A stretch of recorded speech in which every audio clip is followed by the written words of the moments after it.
അടുത്തത് ഒരു പക്ഷേ നിങ്ങളങ്ങനെ കേൾക്കാൻ സാധ്യതയില്ലാത്ത അല്ലെങ്കിൽ കാണാൻ സാധ്യതയില്ലാത്ത ചിലപ്പോൾ നിങ്ങൾ ടെക്സ്റ്റ് ബുക്കിലൊക്കെ പഠിച്ചിട്ടുള്ള ഒരാളായിരിക്കും കേട്ടോ. ഇയാളുടെ പേരാണ് ഫ്രഞ്ച് കർവ് കേട്ടോ. ഫ്രഞ്ച് കർവ് കേട്ടിട്ടുണ്ടോ? French curve. അപ്പോൾ നമുക്ക് എന്താ ഫ്രഞ്ച് കർവ്? അപ്പോൾ എന്തോ ഒരു കർവുള്ള സാധനമാണ് നമുക്ക് മനസ്സിലായി. ഒരു കർവ് ഉണ്ട് അതിനകത്ത്. അപ്പോൾ കർവ് വരയ്ക്കാൻ യൂസ് ചെയ്യുന്നതായിരിക്കും സ്വാഭാവികമായിട്ടും. അപ്പോൾ ഇത് എന്താണ് ഇവരുടെ പ്രത്യേകത എന്നുള്ളത് ഞാൻ കാണിച്ചില്ല. ഇതൊരു സെറ്റായിട്ടാണ് വരുന്നത് കേട്ടോ. ഒരു ബോക്സ് നിറയെ ആൾക്കാരുണ്ട്. നമുക്ക് നോക്കി നോക്കാം അതിനകത്ത് എന്താണെന്നുള്ളത്. കണ്ടോ, ഒത്തിരി ആൾക്കാരുണ്ട് കേട്ടോ. അതിനകത്ത് പല പല ഷേപ്പിലും പല പല സൈസിലും ഒക്കെയുള്ള ഒരുപാട് ആളുകളുണ്ട്.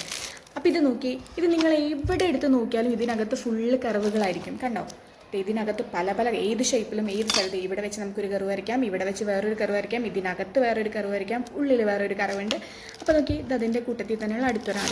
ഇതിൽ ഒരുപാട് പല ഷേപ്പിലുള്ള കർവുകളുണ്ട് അല്ലേ. അപ്പോൾ ഇതിൽ കൊടുത്തിട്ടുള്ള എല്ലാ സെറ്റുകളിലും കണ്ടോ നിങ്ങൾ, ഒത്തിരി കർവുകളുണ്ട് ഇതിനകത്തെല്ലാം. അപ്പോൾ ഞാൻ പറഞ്ഞു, കർവ് വരയ്ക്കാൻ യൂസ് ചെയ്യുന്ന ആളെയാണ് നമ്മൾ ഫ്രഞ്ച് കർവ് എന്ന് പറയുന്നത്. അതായത് ഇറഗുലർ ആയിട്ട് വരുന്ന കർവുകൾ, നമുക്കൊരു കോമ്പസ് ഉപയോഗിച്ചിട്ട് വരയ്ക്കാൻ പറ്റാത്ത, കോമ്പസിൽ നമ്മളെപ്പോഴും റേഡിയസ് എടുത്തിട്ടാണല്ലോ കർവ് വരയ്ക്കുക.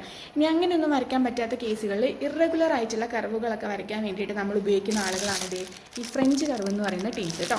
ഇവരൊത്തിരി പേരുണ്ട്.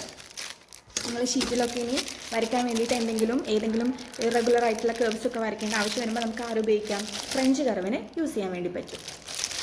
മറക്കരുതേ, ഇറഗുലർ കർവ്സ് വരയ്ക്കാൻ വേണ്ടിയിട്ടാണ് ഫ്രഞ്ച് കർവിന് യൂസ് ചെയ്യുന്നത്.